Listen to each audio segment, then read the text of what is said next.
Olá, ouvintes, me chamo Maroca, nome que aqui usarei para relatar este fato. No ano de 1972, eu e minha família, que era formada por meus pais e irmãos, fomos morar no sertão para trabalhar em uma nova plantação que surgia neste lugar. Esta plantação pertencia a um senhor que era japonês, e que nos pagou para trabalhar para ele na lavoura, plantando verduras e legumes. A casa em que fomos morar ficava no meio da plantação. Já a casa do dono ficava a uns metros mais distante, em cima de um pequeno morro. Existia também uma terceira casa, que abrigava o restante dos empregados, e ficava bem mais distante. A minha casa, e a dos outros empregados, eram feitas de pau a pique, enquanto a do japonês era de tábuas de madeira. Certo dia, voltava da casa de um dos empregados, que tinha uma filha que era minha amiga. A casa dela ficava em uma parte dentro do casarão, que abrigava os empregados do japonês. Eu tinha ido em sua casa, porque ela havia me chamado na plantação, coisa que acontecia com certa frequência. Na vez em questão, ela tinha me chamado para ver um vestido novo, que sua mãe havia feito para ela, pois era costureira, e tinha aproveitado para me mostrar músicas que ela havia escrito. Ela gostava de escrever. Como eu dizia, eu voltava do casarão dos empregados. Este dia estava chuvoso, e esta amiga me acompanhava pelo caminho. Ela pulava e rolava nas poças d'água, fingindo estar cantando na chuva. Na metade do caminho, ela me deixou e voltou à sua casa, pois ela estava toda molhada, e já era muito tarde. Ao chegar em casa, minha mãe me deu uma bronca, por ter abandonado a plantação pela metade. Então eu saí de casa para continuar o trabalho. Chegando na plantação, eu terminei de plantar todas as mudas de tomate que faltavam, e fui embora dali para minha casa. Lembro que pelo caminho, perto de um rio que passava próximo de nossa casa, que usávamos para pegar água, eu encontrei um grande pé de tomate, que havia nascido próximo a uma raiz de árvore. E tive a ideia de retirá-la daquele lugar, e plantá-la novamente no quintal de casa. E assim eu fiz. Ao chegar em casa, estava quase escurecendo, já era umas 5:30 da tarde. Como era inverno, o dia escurecia mais rápido. Mesmo assim, imediatamente eu peguei uma enxada, e comecei a cavar um buraco no quintal, para plantar o pé de tomate.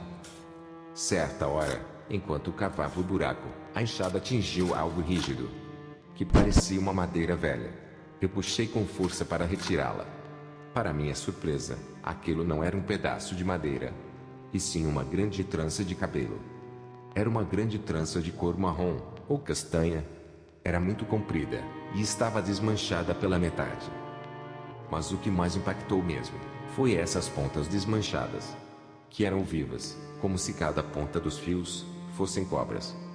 Aquilo se movimentava, se arrastando pelo chão, eram muitas se mexendo juntas. Era como se fosse metade cabelo, e metade cobras.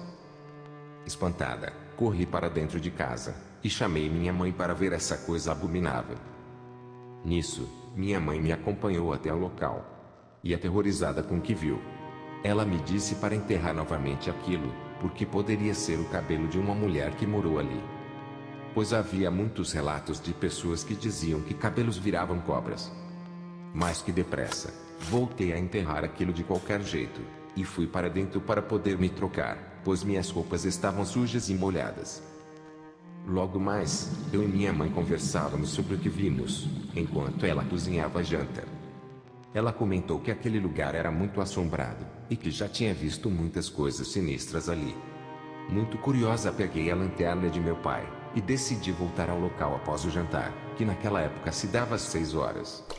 Chegando no local, onde havia enterrado a trança, notei que ela tinha saído do buraco e se arrastava em direção ao rio, com aquele monte de cabeças se mexendo, e arrastando aquele corpo de trança pelo caminho.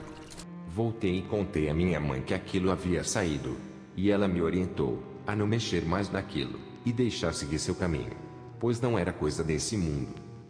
Menos de 2 meses depois, deixamos aquele lugar, e nos sentimos mais aliviados. E o restante dos empregados também já tinham seguido seu rumo, pois a colheita já havia acabado. Desde o ocorrido, eu sempre me pergunto, será mesmo que cabelos podem virar cobras? Seria aquele cabelo Apenas tranças feitas em crinas de cavalos, que ali viviam tempos atrás e foram cortadas. Ou será que aquele cabelo realmente era de uma pessoa que morou ali? Se for, o que houve com ela? Bom, isso eu não sei, mas que aquilo estava vivo, eu garanto. Se era de outro mundo? Pode ser. Afinal, quem disse que não existe?